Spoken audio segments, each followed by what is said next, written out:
Today you are going to work with your table to paint 4 big pieces of paper that your table is going to use next time you come to art in order to make a collage.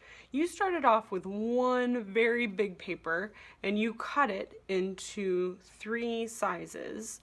What you're going to do is double check. Make sure that the back of your paper has your table name. You can find your table name on your supply box at your table, and also double check that you have your homeroom teacher's name written on the back of all of your papers. Flip your paper over to the blank side, and then you will get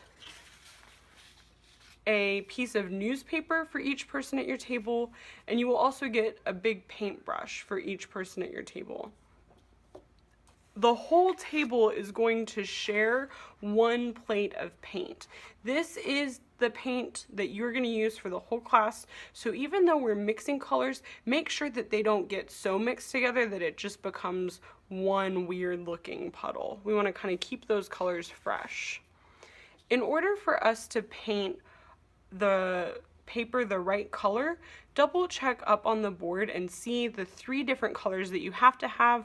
Your 4th paper, you get to do whatever color you're going to use for your extra image. I'm going to start by creating a yellow green, and to do that I'm going to start with my brush in yellow, and I'm just going to start painting yellow all over my paper. I am spreading that paint out really thin. You can see how I am making sure that I do not have any puddles of paint showing.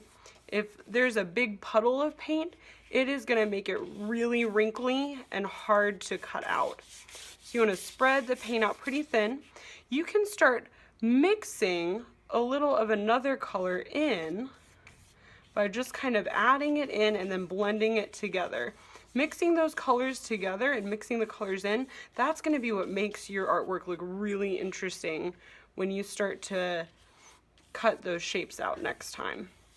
Make sure you're painting all the way to the edge of your paper. We want to be able to use every single little bit of our paper for our artwork. I'm spreading that paint out very, very thin. And then I'm also adding a little bit of a different color. You can figure out how you want it. You could mix it in by doing circles, you could mix it in by doing lines. It is up to you how you want to blend those colors together.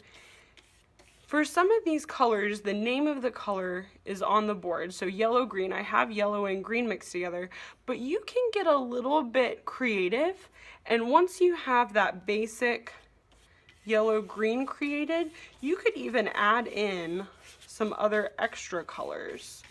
So I've created a yellow green that fills the paper. I could keep working on this side a little later. We are not going to use water today.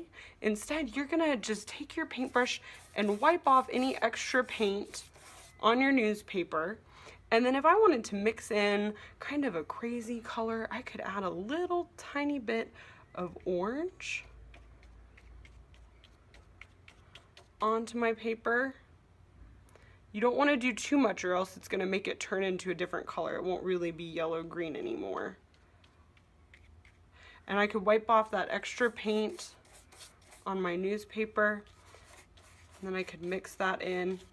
If I look at it and I feel like, ooh, that's too much orange, it's starting to look like a different color, it's not really yellow-green anymore, I can always take my brush, wipe it clean, and then I could go back to those colors that I know that I need for yellow green, and I can even kind of create more of a yellow green look.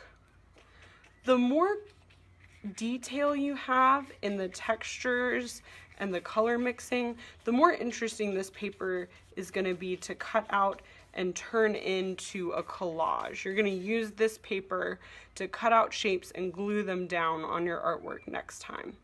You get to decide when it's finished. So once you feel like you have the whole page covered in the color that you know that you will want to use next week, go ahead and bring your artwork to the drying rack and let me know that you are ready to put it up. I'll make sure that it goes underneath your table name for your folder.